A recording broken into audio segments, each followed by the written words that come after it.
sesuai dengan penjelasan dari kedua belah pihak, yaitu adanya kegiatan yang dilakukan di jalan raya, gitu kan, penghadangan yang dilakukan oleh kelompok tertentu ya. Kita tidak bisa menjelaskan mana karena saya kan bukan penyidik yang bisa mengidentifikasi. Tetapi kemudian terjadilah konflik di jalan, dan konflik di jalan itu segala kemungkinan akan terjadi karena pada waktunya malam hari, kemudian kedua belah pihak sama-sama sudah lelah sampai malam.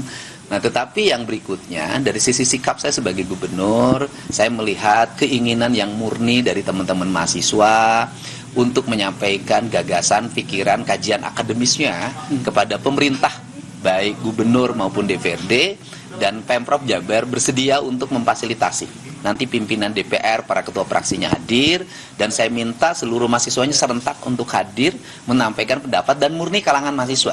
Sehingga pada waktu dialog, tidak lagi ada orang yang melempar bom molotov, tidak ada lagi orang yang melempar petasan atau kembang api, yang justru bertentangan dengan prinsip semangat dialog itu. Kalau Pak Dede sendiri mungkin sudah ada dialog mungkin dengan kepolisian atau Polda Jabar, kenapa sih hal tersebut terjadi yang semalam itu sepertinya? Ya, ada apa mungkin? Ya sebenarnya kan kalau dari penjelasan Pak Kapolda tadi kepada saya bahwa selama perjalanan malam itu ada namanya patroli gabungan TNI Polri.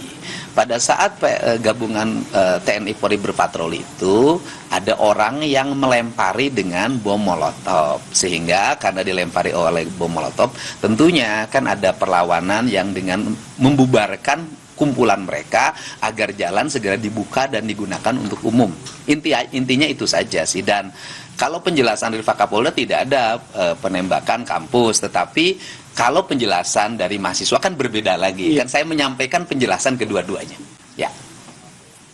Itu yang penting, saya tetap beritikad yang baik agar ini segera selesai masalahnya, seluruh tuntutan bisa terakomodir dengan baik. Saya membuka ruang dialog, dan pada jam 13 ini juga saya bertemu dengan para rektor di Gedung Sate. Ya. Antisipasi agar hal ini tidak terjadi lagi seperti apa Pak dari Pemprov Pak? Ya, antisipasinya di gerakan kemahasiswaannya juga. Artinya yang gerakan kemahasiswaan harus betul-betul murni, tidak boleh tersusupi. Dan waktu kegiatan unjuk rasanya sebaiknya tidak menjelang malam, tapi dilakukan pada siang hari.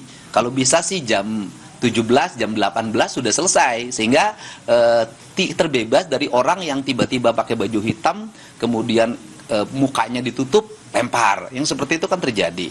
Nah, ini yang harus dilakukan secara bersama, karena pada akhirnya seluruh pikiran dan gagasan kajian akademik harus bisa diterima oleh kita, dan kemudian juga iklim berunjuk rasa, berdemonstrasi, berdemokrasi tidak boleh menimbulkan kerusakan, karena justru nanti yang menjadi titik fokus adalah kerusakan ini akan menjadi sesuatu yang kurang baik buat teman-teman mahasiswa yang murni ini, gitu ya. Ini mungkin kalau antisipasinya jika misalnya nanti ada demo lagi untuk mengantisipasi kelompok-kelompok tidak bertanggung jawab yang memakai serba hitam ini untuk datang ke lokasi unjuk rasa, gimana mungkin antisipasinya? Antisipasi pertama kan ada manajemen pengelolaan demonstrasi ya, karena saya dulu pernah jadi aktivis jadi tahu. Kemudian mereka kan biasanya terbarikade, punya ciri-ciri, punya kode-kode, ketika ada penyusup langsung diambil alih, dikeluarkan.